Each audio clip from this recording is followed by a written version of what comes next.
भारत हर साल 15 lakh engineering graduates तैयार करता है। 83% इंजीनियरिंग ग्रेजुएट्स ऐसे हैं जिनके पास कोई फिक्स्ड इंटर्नशिप या फुल टाइम जॉब नहीं होती। अब एआई से पहले के दौर में हाई क्वालिटी पेइंग जॉब्स के लिए भारत का जवाब आईटी सर्विसेज था, लेकिन एआई के बाद के दौर में एडवांस्ड मैन्युफैक्चरिंग होने वाली है।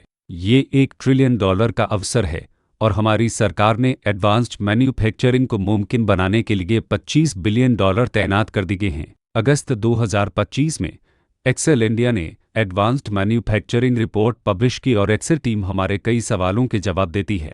एडवांस्ड मैन्युफैक्चरिंग का मतलब क्या है, टेलविन्स क्या हैं और इलेक्ट्रॉनिक्स मैन्युफैक्चरिंग के अवसर में गहराई से क्या देख सकते हैं। ब्रेकडाउन में आपका स्वागत है।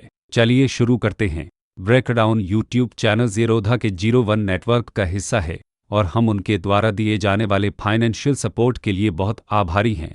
मैं चाहता हूं आप एक सेकंड के लिए ध्यान दें। Flipkart, Urban Company, Swiggy, Cultfit, Freshworks, Bluestorm, ये सभी कंपनियां जो मैंने बताई हैं या तो आपके लिए घरेलू नाम हैं या आप कभी ना कभी इनकी सर्विस के कस्टमर रही हैं। और इन सभी कंपनियों में एक इन्वेस्टर कॉमन है जो है एक्सेल इंडिया। तो अब जब आप एक्सेल और उनके पोर्टफोलियो के बारे में थोड़ा और जान गए हैं तो हम आते हैं एडवांस्ड मैन्युफैक्चरिंग को डिफाइन करने पर। एडवांस्ड मैन्युफैक्चरिंग की डेफिनेशन एक्सेल इसे बहुत साफ तरीके से बताता है, जहां वे कहते हैं कि एक मैन्युफैक्चरिंग कंपनी को अपने फील्ड में कटिंग एज या एडवांस्ड क्लासिफाइड किया जा सकता है अगर वह निम्नलिखित 3 क्राइटेरिया में से कोई एक पूरा करती है। पहला, प्रोडक्ट में इनोवेशन हो, दूसरा, प्रोसेस में इनोवेशन हो, या तीसरा, इक्विपमेंट या आईपी लेड इनोवेशन हो। और एडवांस्ड मैन्युफैक्चरिंग रिपोर्ट में एक्सेल ने वास्तव में अपनी खुद की पोर्टफोलियो कंपनियों को लिया है और उन्हें क्लासिफाइड किया है कि क्या वे प्रोडक्ट इनोवेशन हैं, प्रोसेस इनोवेशन हैं या इक्विपमेंट या आईपी लेड इनोवेशन हैं। हम एक्सेल पोर्टफोलियो से 2 उदाहरण लेंगे। पहला है सिंप्लीफाई। अब आप सिंप्लीफाई को स्पेशलिटी केमिकल्स के लिए एक सॉफ्टवेयर एनेबल्ड कॉन्ट्रैक्ट मैन्युफैक्चरर के रूप में सोच सकते हैं और इसलिए उन्होंने इस सप्लाई चेन या प्रोक्योरमेंट प्रोसेस को डिजिटाइज कर दिया है। तो सिंप्लीफाई प्रोसेस इनोवेशन का एक उदाहरण है। एक्सेल पोर्टफोलियो में प्रोडक्ट इनोवेशन का उदाहरण है एक कंपनी जिसका नाम है सरला एविएशन, जो इलेक्ट्रिक वर्टिकल टेक ऑफ और लैंडिंग व्हीकल्स बनाना चाहती है और उम्मीद है कि वे इसे इंदिरानगर से, जहां मैं रहता हूं, से बेंगलोर एयरपोर्ट तक पायलट करेंगे और पीक ट्रैफिक में जो 2 से ढाई घंटे का कम्यूट टाइम है उसे घटाकर 15 से 30 मिनट कर देंगे। अब सरला एविएशन प्रोडक्ट लेड इनोवेशन का उदाहरण है क्योंकि उन्होंने डिजाइन किया है, वे मटेरियल साइंस के लेवल तक गए हैं। उन्होंने मटेरियल साइंस का इस्तेमाल करके एक अल्ट्रा लाइटवेट व्हीकल बनाया है। प्रोडक्ट की क्वालिटी पर उन्होंने काम किया है क्योंकि एक फाउंडर लीलियम में थे जो यूरोप में सरला एविएशन बिजनेस के समकक्ष है। तो अब हमारे पास एक वर्किंग फ्रेमवर्क या डेफिनिशन है कि किसी बिजनेस को मैन्युफैक्चरिंग बनाम एडवांस्ड मैन्युफैक्चरिंग के रूप में कैसे क्लासिफाई किया जाए। अब जवाब देते हैं कि वो कौन सी टेलविन्स हैं जो भारत में एडवांस्ड मैन्युफैक्चरिंग को अनेबल कर रही हैं। Tailwind number 1, demographic dividend. पहली और सबसे महत्वपूर्ण टेलविंड है डेमोग्राफिक डिविडेंड। लोग बाहर कुछ भी कहें, हम अभी भी एक बेहद युवा राष्ट्र हैं जिसकी मीडियन आयु 28 वर्ष है बनाम चीन की मीडियन आयु जो 29 वर्ष को छू रही है। इसके अलावा हम हर साल टॉप इंस्टीट्यूट से 15 लाख इंजीनियरिंग ग्रेजुएट्स तैयार करते हैं जो चीन से ज़्यादा है जो हर साल 13 लाख इंजीनियरिंग ग्रेजुएट्स तैयार करता है। और हमें डेमोग्राफिक डिविडेंड से एक और फ़ायदा है, हम में से बहुत से लोग अंग्रेजी में पढ़े लिखे हैं और वर्कप्लेस में प्राइमरी लैंग्वेज के रूप में अंग्रेजी बोलते हैं, और यह चीन के बिल्कुल उलट है जहां वे अंग्रेजी जीवन में बहुत बाद में, अक्सर एम्प्लॉयमेंट के बाद सीखते हैं। तो एडवांस्ड मैन्युफैक्चरिंग में हमारा सबसे मजबूत पॉइंट है देश में अंग्रेजी बोलने वाला इंजीनियरिंग ट्रेंड और तैयार वर्कफोर्स होना, और यह कुछ ऐसा है जिसे सरकार हल्के में नहीं ले रही है। हमारे पास स्किल इंडिया मिशन है जहां सरकार ने 60,000 करोड़ रुपए आवंटित की गए हैं ताकि इंडस्ट्रियल ट्रेनिंग इंस्टीट्यूट्स को अपग्रेड किया जा सके, जो टाटा टेक्नोलॉजी द्वारा कैपिटल के बाहर आवंटित राशि के अलावा है। Tailwind number 2, make in India और PLI स्कीम्स। भारत में एडवांस्ड मैन्युफैक्चरिंग के लिए दूसरी टेलविंड यह तथ्य है कि मेक इन इंडिया सिर्फ एक नारा नहीं है। पिछले 2 कार्यकालों से मेक इन इंडिया को ड्राइव करने के लिए भारत सरकार से रियल कैपिटल और विल पावर है। और चलिए देश में एडवांस्ड मैन्युफैक्चरिंग को बढ़ावा देने के लिए पिछले 5 सालों की कुछ प्रमुख सरकारी योजनाओं पर नजर डालते हैं। आईटी हार्डवेयर के लिए 9,000 करोड़ रुपए की प्रोडक्शन लिंक्ड इंसेंटिव स्कीम है। एडवांस्ड केमिस्ट्री और बैटरी स्टोरेज पर नेशनल प्रोग्राम 18,000 करोड़ रुपए का है।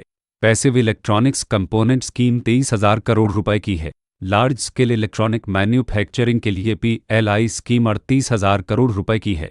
और सेमीकंडक्टर्स और डिस्प्ले फैब्स के लिए मॉडिफाई प्रोग्राम 75,000 करोड़ रुपए का है। बस कुछ ही सेकंड में मैंने आपको बता दिया है कि कैसे भारत सरकार ने मेक इन इंडिया को बढ़ावा देने के लिए प्रोडक्शन लिंक्ड इंसेंटिव्स की ओर लगभग 1.5 लाख करोड़ रुपए यानी 17 से 18 बिलियन डॉलर आवंटित किए हैं। Tailwind number 3 China +1 strategy. तीसरी और आखिरी टेलविंड जो हमारे देश के पास है वह यह है कि भारत बनाम अमेरिका की पब्लिक नैरेटिव के बावजूद चाइना +1 और फ्रेंड शोरिंग की वजह से हमारा एक एज है। तो मैं इसे दो हिस्सों में तोड़ता हूँ।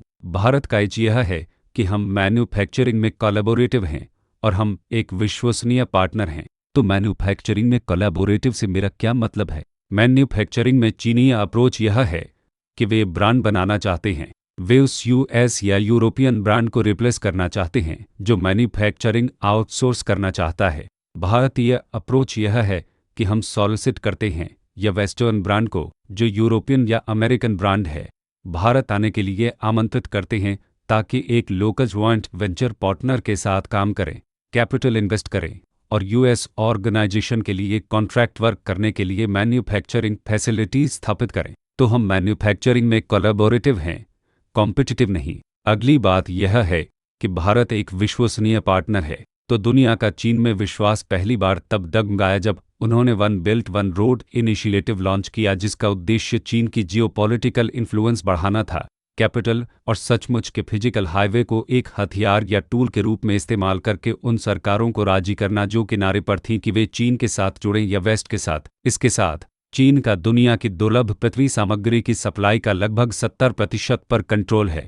और जब हम यह ब्रेकडाउन रिकॉर्ड कर रहे थे चीन और अमेरिका कच्चे माल की सप्लाई की उपलब्धता और सप्लाई के नियमों पर आगे पीछे बहस कर रहे थे। और यह चीन को थोड़ा कम विश्वसनीय इंटरनेशनल पार्टनर बनाता है क्योंकि वे किसी भी वक्त दुर्लभ पृथ्वी सामग्री की सप्लाई कम कर सकते हैं और ग्लोबल सप्लाई चेन्स को डिसरप्ट कर सकते हैं। और जो मैं आपको बता रहा हूँ वह सिर्फ नैरेटिव नहीं है। इस तथ्य को बैक करने के लिए डेटा भी है कि हमारा चाइना +1 और नियर शोरिंग एज खेलना शुरू कर रहा है। तो चलिए पहले भारत के ग्लोबल एक्सपोर्ट्स में शेयर को देखते हैं। 2015 में भारत लगभग $500 बिलियन का एक्सपोर्ट कर रहा था और उस समय चीन हमसे लगभग 6 गुना बड़ा था। आज भारत लगभग 1 ट्रिलियन का एक्सपोर्ट करता है और चीन सिर्फ 5 गुना हमारे साइज का है।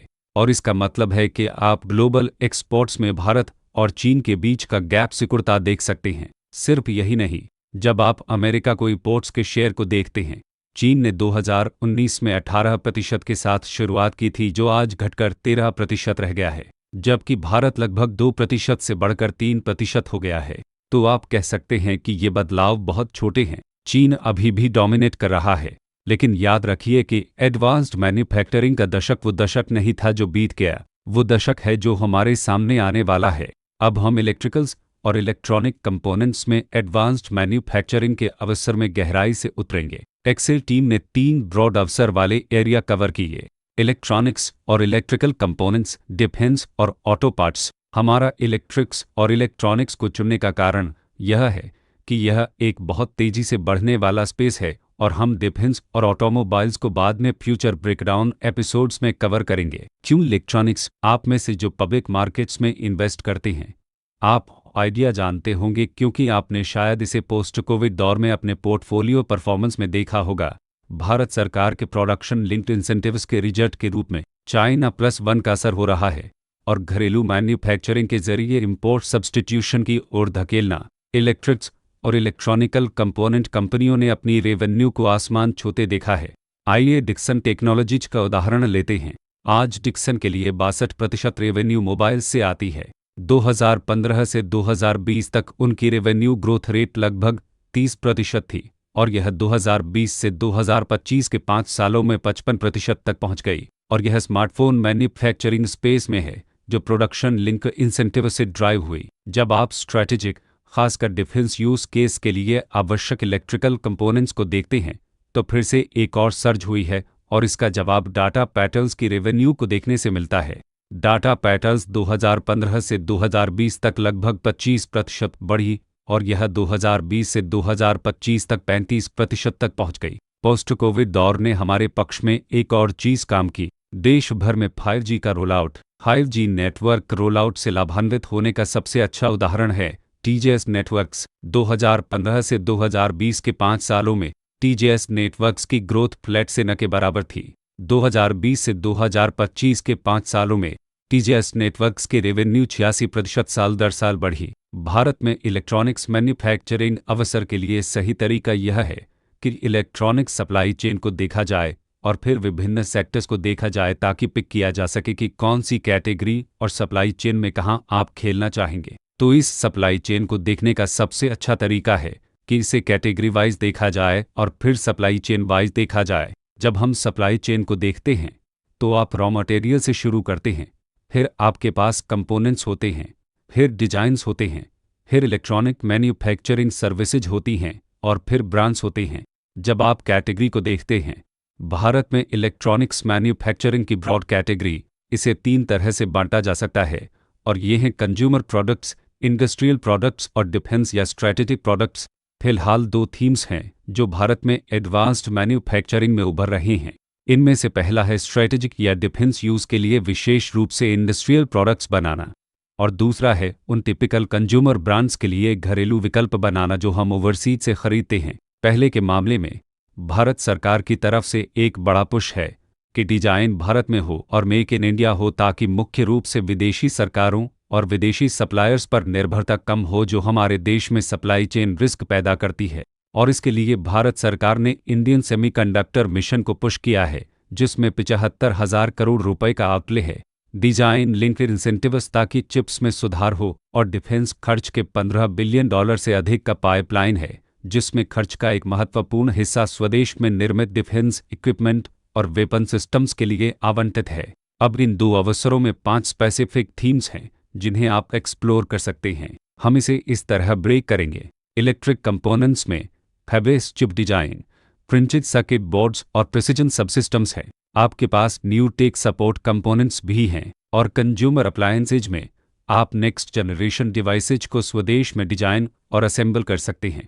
इनमें से हर एक $5 बिलियन से अधिक का अवसर है, लेकिन हम अभी के लिए 2 पर फोकस करेंगे जो हैं फैबलेस चिप डिजाइन और नेक्स्ट जनरेशन डिवाइसेज का डिजाइन और असेंबली।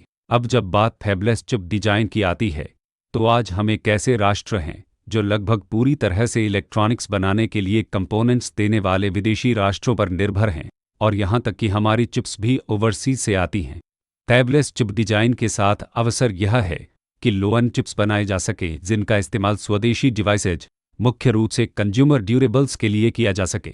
एक ऐसी कंपनी जो फैबलेस डिजाइन स्पेस में डबल डाउन कर रही है उसका नाम है मॉर्फिन मशीन्स। उन्होंने हाल ही में 30 करोड़ रुपए की फंडिंग राउंड जुटाए और मेरे सहयोगियों ने इस बिजनेस में लगभग 2 से ढाई साल पहले इन्वेस्ट किया था। मॉर्फिन मशीन्स की स्थापना 17 साल पहले हुई थी और उन्हें विभिन्न सरकारी योजनाओं द्वारा सपोर्ट मिला है जिनमें DLI design linked incentive scheme और C2S चिप्स टू स्टार्टअप्स शामिल हैं। जब बात consumer hardware, next generation consumer hardware अवसर की आती है तो कई बिजनेसेस दिमाग में आ सकते हैं।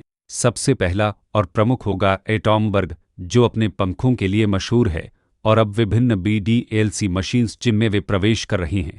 देश में कंज्यूमर हेल्थ डिवाइसेज की एक इंटरेस्टिंग ट्रेंड लाइन भी उभरी है। अगर आप शार्क टैंक देखते हैं तो आपने एक मेंटल हेल्थ फोकस्ड कंपनी का नाम देखा होगा एनर्जाइज जिसके पास वेगस नर्व को स्टिमुलेट करने के लिए एक डिवाइस है ताकि तनाव कम हो। अगर आप हेल्थ और फिटनेस के शौकीन हैं तो आपने निश्चित रूप से अल्ट्राह्यूम के बारे में सुना होगा और शायद गैबिट के बारे में भी। इन दोनों कंपनियों के फाउंडर्स पहले ज़ोमैटो में काम करते थे। भारतीय कंपनियों का एक उदय हो रहा है जो विदेशी कंज्यूमर हार्डवेयर बिजनेसेज से प्रेरणा लेकर घरेलू फोकस वाले कंज्यूमर हार्डवेयर बिजनेसेज बनाना चाहती हैं। और ड्रीम स्लीप भी है जो एट स्लीप के बराबर या विकल्प एक भारतीय पावर और टेम्परेचर कंट्रोल मैट्रेस के साथ बनाना चाहती है। इलेक्ट्रॉनिक्स मैन्युफैक्चरिंग भारत के लिए इतनी महत्वपूर्ण क्यों है? इसका कारण यह है कि एक बड़ा एक्सपोर्ट पोटेंशियल है जो हमारे बैलेंस ऑफ पेमेंट्स को सही कर सकता है और इलेक्ट्रॉनिक्स प्रोडक्ट्स की बहुत मजबूत घरेलू डिमांड है। तो जब हम डेटा देखते हैं एक्सपोर्ट के लिए इलेक्ट्रॉनिक मैन्युफैक्चरिंग की ग्रोथ रेट लगभग 29% रही है बनाम घरेलू खपत के लिए इलेक्ट्रॉनिक मैन्युफैक्चरिंग की ग्रोथ रेट जो लगभग 16% है। और यह आपको आश्चर्यचकित नहीं करना चाहिए जब आप फॉक्सकॉन के आईफोन फैक्ट्री जैसे प्रोजेक्ट्स देखते हैं जो लाखों यूनिट्स दूसरे देशों को शिप कर रही है। हम वास्तव में धीरे धीरे दूसरे देशों को एक्सपोर्ट करने के लिए एक मैन्युफैक्चरिंग हब बनते जा रहे हैं और इसके साथ एक्सपोर्ट रेट बढ़ रही है, घरेलू रेट बढ़ रही है। और जब आप नंबर्स देखते हैं, 2020 में जब कोविड ने हमें प्रभावित किया था तब हम $110 बिलियन के इलेक्ट्रॉनिक्स मैन्युफैक्चरिंग पर थे। आज 2025 में हम लगभग $200 बिलियन पर हैं, जहां हम 5 साल पहले थे उससे दोगुना, और अगले 5 सालों में हम जहां थे उससे 3 गुना यानी लगभग $600 बिलियन तक पहुंचने का अनुमान है। तो यह बेहद तेजी से बढ़ रहा है और इसका बड़ा हिस्सा एक्सपोर्ट ड्रिवेन है। और इस तरह हम आज के ब्रेकडाउन के आखिरी हिस्से में पहुंचते हैं। कुछ अंतिम टिप्पणियां। और पहली यह कि प्रिंट शोरिंग बनाम नियर शोरिंग रिस्क रियल है। और मैं आज 28 साल का हूं। मेरे जीवन में यह पहली बार है कि मैंने भारत को ब्रांडेड, लेबल्ड या यहां तक कि अमेरिका का दुश्मन होने का आरोप लगते देखा है। हम आम तौर पर हमेशा नॉन अलाइड या अमेरिका सहित वेस्ट के एक साइलेंट फ्रेंड और पार्टनर के रूप में देखे जाते रहे हैं। और कुछ टिप्पणियां जैसे डेड इकॉनमी और क्रेमलिन के लिए लॉलड्रॉमेट का मतलब यह है कि अमेरिका के साथ हमारे रिश्ते फिर कभी वैसे नहीं हो सकते। और आखिरी टिप्पणी जो हम आपके साथ छोड़ना चाहेंगे वह यह कि भारत में एडवांस्ड मैन्युफैक्चरिंग एक विकल्प नहीं है, यह एक जरूरत है।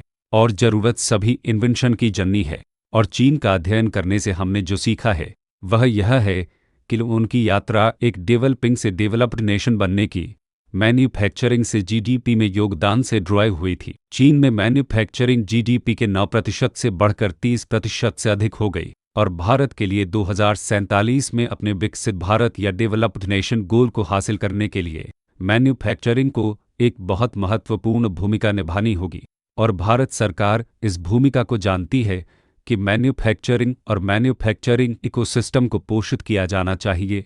और इसके 3 स्तंभ है। स्किल्ड लेबर जिसे भारत सरकार स्किल इंडिया मिशन के जरिए पुश कर रही है, इंडस्ट्रियल कॉरिडोर जिसे सरकार विभिन्न रूट्स के जरिए पुश कर रही है और जिसके परिणाम स्वरूप पुणे ऑटो एंसिलरीज के लिए एपिसेंटर बना है, दोएरा सेमीकंडक्टर्स के लिए एपिसेंटर बना है। तीसरा और आखिरी स्तंभ है किपेक्स, और यह वह जगह है जहां भारत सरकार के पास प्रोडक्शन लिंक्ड और डिजाइन लिंक्ड इंसेंटिव्स हैं। और इसलिए कोई भी जो कहता है कि भारत सरकार भारत में एडवांस्ड मैन्युफैक्चरिंग को बढ़ावा देने के लिए पर्याप्त नहीं कर रही है, वह गलत जानकारी पर है। आज हमने भारत में एडवांस्ड मैन्युफैक्चरिंग पर हमारे ब्रेकडाउन का दूसरा हिस्सा किया। हम आपसे यह सुनने के लिए उत्सुक हैं कि हमें ब्रेकडाउन पर आगे किन विषयों को कवर करना चाहिए। कृपया बेल आइकन ज़रूर दबाएं ताकि आपको हमारे अगले वीडियो के बारे में सूचित किया जा सके। प्लीज़ लाइक, सब्सक्राइब, शेयर करें और एक कमेंट छोड़ें। अगर आपको वीडियो पसंद आए तो यहाँ दिए गए किसी भी QR कोड से मुझे एक कॉफ़ी खरीदने पर विचार करें।